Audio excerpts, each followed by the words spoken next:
Nous sommes ensemble pour cette réunion de travail, à un moment en plus très important, d'abord parce qu'il y a eu la COP21 qui vient de se dérouler, et si les engagements de lutte contre le réchauffement climatique, on les réussira que si les territoires se mettent en mouvement. Je voudrais vous dire que ce premier bilan de tout le travail que vous faites est formidable. Et donc c'est la raison pour laquelle j'ai donc obtenu qu'on puisse mettre en place un deuxième volet de financement, puisqu'on a déjà mis 250 millions d'euros du Fonds de transition énergétique pour la croissance verte. Et donc là, il y a une deuxième enveloppe de 250 millions d'euros qui arrive. Et donc c'est la raison pour laquelle ce travail et ce contact est organisé, pour que je puisse vous entendre, écouter un certain nombre de choses et que les services ici présents puissent répondre à vos interrogations.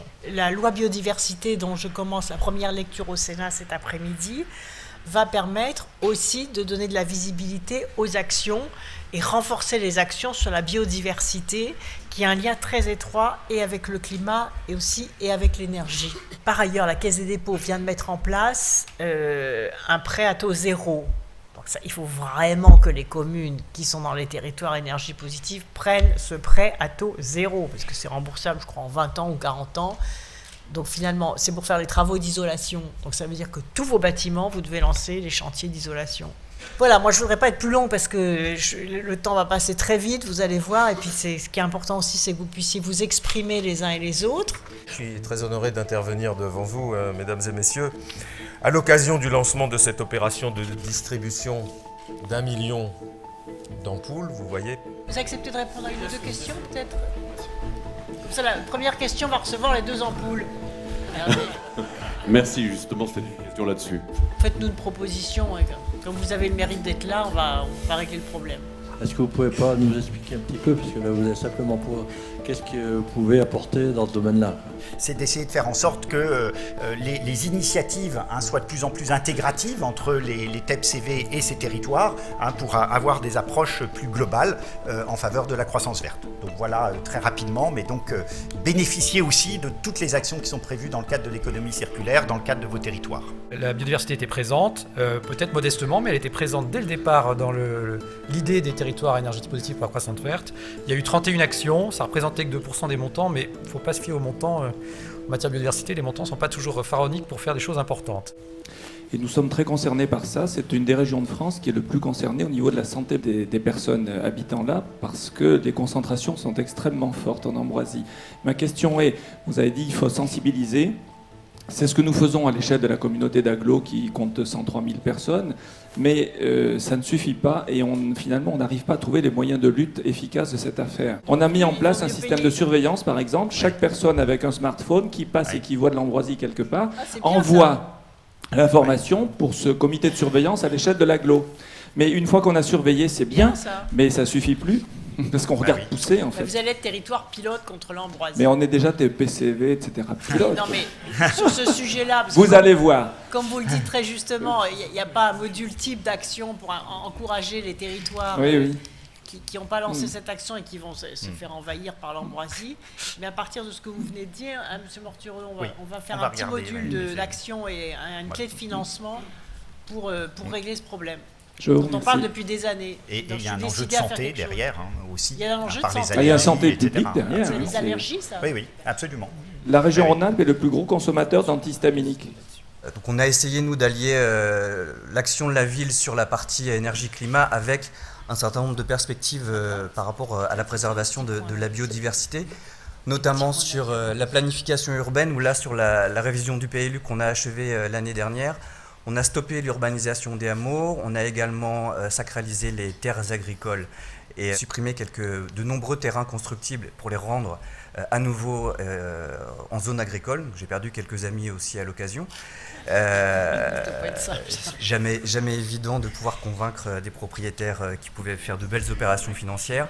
Et on a également porté comme prescription l'obligation pour les projets publics comme privés de replanter un arbre systématiquement dès l'instant qu'un arbre est abattu au cours de la construction. Dans le cadre de notre recherche d'autonomie énergétique, le principal projet, c'est la remise en service d'une microcentrale hydroélectrique. Les contraintes, ça rend intelligent. Le bureau d'études nous propose de mettre la turbine directement sur le barrage. A priori, c'est tout à fait possible. Il y a la même chute, plus de problème de débit réservé, plus de problème de curage, plus de problème de passe à poisson sur la centrale, puisqu'il y a déjà une passe à poisson.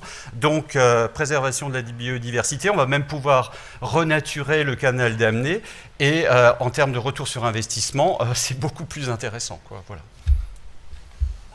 Merci beaucoup. Merci.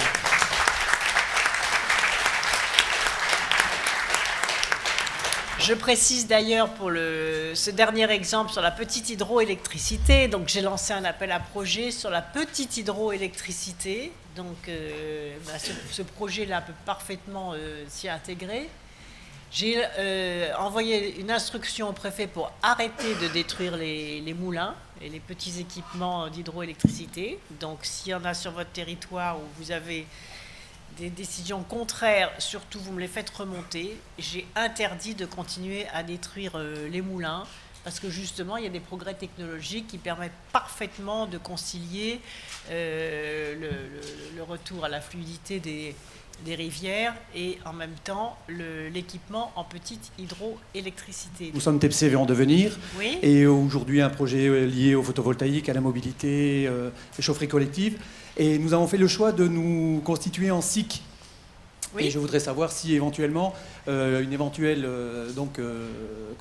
dotation TEPCV pouvait nous permettre de l'utiliser comme fonds propres pour mise au pot. Bien sûr. Aujourd'hui, au contraire, c'est une très bonne idée, les SIC. Merci. On les crée, moi. C'est une très bonne idée, au contraire. Merci, madame. Tous les DREAL, d'ailleurs, qui sont là, tous les directeurs régionaux qui m'entendent, ça va les aider aussi à être souples par rapport à tout ça. Et je leur dis aussi que tous les territoires en devenir, il faut maintenant les aider à finaliser leurs projets et à signer rapidement les choses pour que les travaux puissent être engagés avant que les fonds soient épuisés. Parce que sinon, ce sont les territoires qui sont le mieux équipés en services techniques, qui sont les plus à même de mobiliser les fonds de transition énergétique. Ça, c'est pas que c'est pas juste, mais il faut vraiment que les DREAL viennent en appui des territoires qui n'ont pas forcément les services techniques pour finaliser les contrats, pour les aider à les signer et pour que les projets commencent rapidement. Voilà, moi je vous remercie vraiment de la richesse de cet échange. J'espère que l'on a pu vous apporter un certain nombre de précisions. En tout cas, vraiment, toutes les équipes sont à votre disposition. Les équipes sur les territoires aussi, bien évidemment. Et voilà, en servant vos territoires, vous servez aussi la planète parce que c'est par des réalisations concrètes que la transition énergétique et environnementale se fera. Donc je voulais vous remercier vraiment de votre engagement. C'est aussi une façon d'appliquer la COP21. Et moi, je le dis toujours, sur les réunions internationales auxquelles je vais, je cite les territoires à énergie positive, je viens avec mes catalogues des territoires à énergie positive, et je suis sûre que ça va être imité d'ailleurs dans d'autres pays. En tout cas, c'est grâce à vous que ça existe, et vous pouvez compter sur toute l'équipe là, du ministère et des directions régionales et de l'ADEME et de la Caisse des dépôts pour vous aider à financer vos projets et à entraîner les habitants et à créer des emplois sur la croissance verte et sur la croissance bleue dans vos territoires. Voilà, je vous souhaite un très bon appétit et à tout de suite.